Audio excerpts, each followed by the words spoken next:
Wabarakatuh. Selamat pagi anak-anak Ibu kelas 9.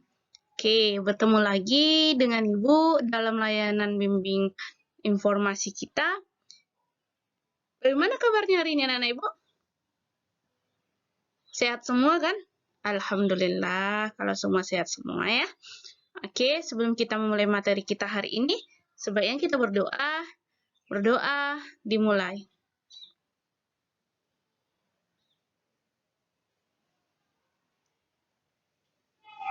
Doa selesai. Oke, materi kita hari ini adalah profesi di dunia kerja. Memahami dunia kerja yaitu manusia sejak lahir hingga meninggal selalu melakukan kegiatan apa yang disebut dengan belajar, dengan kata lain sesuai dengan istilah long life education. Dengan melakukan kegiatan belajar, maka manusia akan memperoleh beberapa keuntungan. Karena pada dasarnya, belajar adalah suatu kegiatan yang dilakukan oleh seorang individu yang mana setelah melakukan kegiatan belajar tersebut, individu akan memperoleh pengetahuan baru, ilmu baru, dan keterampilan baru. Tinggi rendahnya tingkat pendidikan seseorang secara formal akan sangat mempengaruhi tingkat kualitas dunia kerjanya. Maka diharapkan akan menekuni dunia kerja yang berkualitas yang secara tidak langsung akan mempengaruhi tingkat penghasilan orang tersebut. Ada kata-kata bijak yang pernah dilontarkan oleh tokoh kulit hitam Nelson Mandela bahwa pendidikan dapat memotong rantai kemiskinan. Jadi, pendidikan sangat penting sekali bagi manusia dalam rangka mencapai kesejahteraan hidup di masa yang akan datang.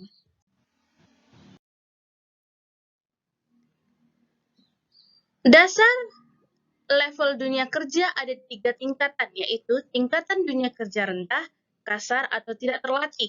Yang kedua, tingkatan dunia kerja terlatih. Ketiga, tingkatan dunia kerja profesional. Dunia kerja tingkat rendah atau kasar tidak terlatih. Dunia kerja tingkat tidak terlatih adalah level dunia kerja yang paling rendah. Semua orang dengan modal fisik sehat dapat melakukannya. Untuk mendapatkan kerja dalam level dunia kerja ini, tidak perlu ijazah yang tinggi. Tanpa ijazah pun tidak menutupi kemungkinan sudah dapat meraihnya. Jenis tenaga kerja ini secara kasat mata terlihat beberapa beban kerjanya yang kadang-kadang harus disertai taruhan nyawa. Dunia kerja level ini sangat memprihatinkan karena beban kerjanya berat namun penghasilannya kecil. Beberapa contoh dunia kerja tidak terlatih adalah tukang becak, kuli bangunan, buruh tani, penjaga makam, tugas kebersihan taman, dan lainnya. Dunia kerja tingkat terlatih. Dunia kerja tingkat terlatih pada dasarnya adalah dunia kerja yang memiliki level setinggi lebih tinggi dibandingkan level dunia kerja kasar.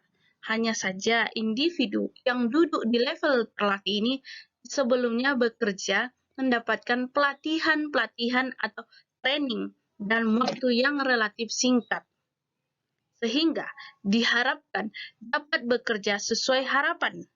Untuk menduduki level ini, maka diperlukan ijazah formal tingkat yang rendah, misalnya SD, SMP, dan tidak menutup kemungkinan SMA dan SMK. Secara umumnya, tingkat pendapatan dunia kerja tidak terlatih ini lebih baik dibanding penghasilan dunia kerja tidak terlatih. Beberapa contoh dunia kerja terlatih adalah penjaga toko, pelayan mal, pelayan rumah makan, kasir dan pertokoan, sopir, tukang las, operator pabrik, dan lainnya. Dunia tenaga kerja profesional. Dunia kerja profesional pada dasarnya adalah level dunia kerja yang diperlukan kualifikasi tertentu dalam meraihnya. Untuk memasuki dunia kerja profesional, dibutuhkan persyaratan yang tidak semudah level tenaga kerja rendah atau terlatih. Untuk dapat menduduki dunia kerja profesional, dibutuhkan level pendidikan tertentu. Dalam melakukan tugas atau kerjanya dalam dunia kerja profesional, relatif tidak dibutuhkan tenaga secara fisik yang berlebihan seperti halnya dunia pekerjaan level rendah. Tetapi dibutuhkan pemikiran atau intelektual yang tinggi. Dari segi finansial, dunia kerja tingkat profesional lebih baik dibandingkan dunia kerja tingkat rendah atau tingkat terlatih. Contoh tenaga kerja tingkat profesional seperti dokter, dosen, guru, pilot, pengacara, advokat, jurnalis, arsitek, dan yang lainnya. Dari paparan di atas, kita sudah dapat mengambil suatu pemahaman yang mana bahwa keberhasilan pendidikan sangat erat hubungannya dengan kesempatan meraih kesuksesan dalam dunia kerja yang akan datang. Kita semua menyadari bahwa hidup itu pada dasarnya adalah pilihan. Pilihan yang kita inginkan semua ada syarat dan konsekuensinya. Seseorang yang tingkat pendidikan yang rendah kemungkinan untuk meraih jenjang tenaga kerja profesional atau tidak mungkin. Kalau kita, peserta didik, berharap di kemudian hari ingin sukses, mencapai cita-cita, maka diperlukan sekali persiapan yang matang dan usaha yang nyata.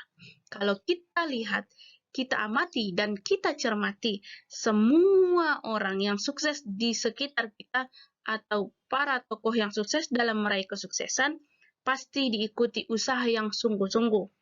Dalam buku biografi orang-orang yang sukses, semua perjalanan hidup mereka dalam rangka mencapai kesuksesan dibutuhkan perjuangan yang luar biasa. Yang lebih luar biasa lagi, ternyata para orang-orang yang sukses tersebut selain berusaha secara fisik atau jasmani, ternyata mereka juga berusaha secara mental, spiritual, dan sungguh-sungguh. Mereka beribadah dengan sungguh-sungguh. Pendekatan diri mereka pada Tuhannya juga luar biasa. Ini tugasnya tetap sama, yaitu dibuat kesimpulan dari materi ini. Kurang jelasnya tanyakan Ibu melalui Classroom atau WA, grup WA kita ya. Oke, materinya difotokan, tugasnya difotokan dan kirim ke WA atau Classroom. Oke anak-anak Ibu, cukup sekian materi kita hari ini. Ibu mengingatkan sekali lagi, 3M, mencuci tangan, memakai masker, dan menjauhi kerumunan. Oke, atau menjaga jarak. Oke, anak-anak Ibu, Assalamualaikum warahmatullahi wabarakatuh. Goodbye.